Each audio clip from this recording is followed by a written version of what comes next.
Bonjour chers apprenants, bienvenue à la présentation du module 3, Business, Modèle et Stratégie. Aujourd'hui, nous allons parler du développement du modèle économique et plus performant et d'une stratégie adaptée à ce modèle économique.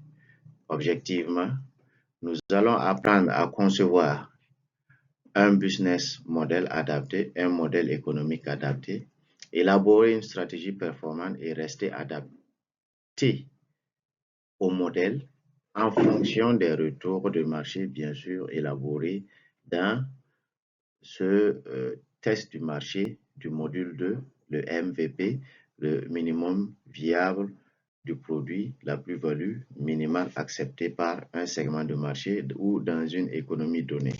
Alors, qu'est-ce qu'un business model? Un business model décrit comment une entreprise crée, délivre et capture de la valeur en se concentrant sur sa proposition de valeur, les sources de revenus et la structure des coûts.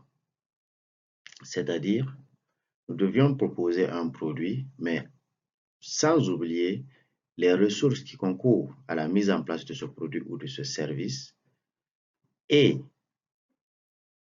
en même temps savoir que cette offre devrait nous générer un revenu susceptible de nous permettre de rester sur le marché. Importance du business model, le modèle économique. Un business model structure les activités et garantit la viabilité économique. Elle identifie en plus une opportunité d'innovation, c'est-à-dire un bon business model peut transformer une idée ordinaire à une entreprise extraordinaire, c'est-à-dire à travers les feedbacks que vous aviez reçus. Si vous mettez en place la stratégie idéale, vous pourriez aller de l'avant, vous pourriez expandre vos activités au-delà du marché ciblé, c'est-à-dire vers d'autres marchés et créer plus de revenus. Les 9 blocs du modèle économique du business model. Le business model Canvas est un outil visuel structurant un modèle économique de 9 blocs, incluant la proposition de valeur et les segments de clients, ainsi que les flux de revenus. Les 9 blocs, nous pouvions les identifier. La proposition de valeur, c'est-à-dire la valeur ajoutée que vous proposez dans un produit qui puisse satisfaire un segment de marché. Et en même temps, ce segment de marché, segment de clients, bien sûr, c'est le second bloc. En troisième, comment nous allons distribuer, bien sûr, ce produit avec sa plus-value, le canal de distribution, les canaux de distribution. La relation clientèle sera gérée comment? Voici ce qui représente le quatrième aspect de ces 9 blocs. Les flux de revenus, comment allons-nous gérer ces flux de revenus? Ce qui représente le cinquième. Les ressources clés, quelles sont les ressources clés qui s'impliquent dans la production de cette valeur ajoutée? Quelles sont les activités clés qui impliquent à la mise en place de cette valeur ajoutée? Quels sont les partenariats clés indispensables à la mise en place, bien sûr, de cette valeur ajoutée? Comment pouvons-nous structurer les coûts de cette valeur ajoutée?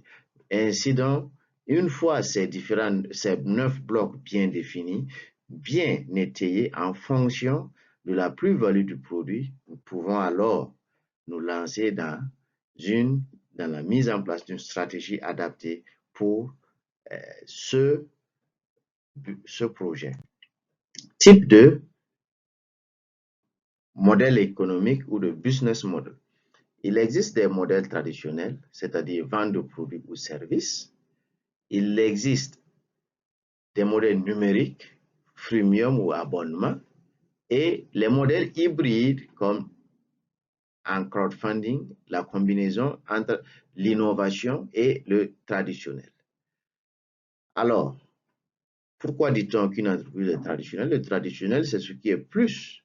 Ce sont les premiers, les pionniers de la production, c'est-à-dire ils vendent des produits, ils vendent des services, ou sont des franchises. Ça veut dire une franchise, c'est une entreprise qui permet à d'autres de venir acheter leur processus de production et bien sûr leur crédibilité avec la marque et vendre, restituer une partie bien sûr aux producteurs et aussi générer un revenu acceptable pour sa survie dans son modèle économique, dans son environnement économique. Les modèles numériques qui sont en plein essor actuellement, le freemium, c'est-à-dire une partie est gratuite et l'autre partie est payante, et les modèles par abonnement, un modèle par abonnement, nous pouvons prendre par exemple plus simple, Canal+, qui vous offre des services par abonnement et les marketplaces ainsi aussi adoptés. Les modèles hybrides comme les crowdfunding qui viennent de naître, c'est-à-dire les financements participatifs, la combinaison innovante, c'est-à-dire une partie qui permet à l'entreprise de mettre en place une structure de recherche et développement pour le développement de nouveaux produits et en même temps la production de produits et de services. Alors, comment élaborer une stratégie adaptée à ce business model et le type de business model choisi? Alors, une stratégie se construit en définissant sa mission, les objectifs et la manière par laquelle nous allons nous différencier en planifiant, tout en planifiant notre croissance. Alors, nous devrions avoir dans l'esprit qu'est-ce que nous voulons devenir demain, qu'est-ce que nous voulons faire et qu'est-ce que nous voulons partager comme valeur dans ce segment de marché, quels sont les objectifs stratégiques à atteindre afin de pouvoir réaliser cette vision et comment allons-nous être différents, nous différencier de ceux qui produisent le même produit déjà, la différenciation, et notre marketing, comment allons-nous distribuer le produit de manière à être optimal dans notre marché. Alors, nous devions planifier tout ça dans une croissance optimale afin de rester périn dans notre environnement économique. Alors, nous devions toujours tester et ajuster cette stratégie, tester et ajuster ce business model qui est dans la stratégie. Tester le modèle avec des prototypes, c'est-à-dire, comme nous l'avions vu, ainsi que le projet, l'idée d'entreprise doit être testée. Ce business model doit aussi être testé afin de voir sa possibilité de croissance et de survie dans son environnement économique. Cela nous permet de vérifier la viabilité et de réduire les risques.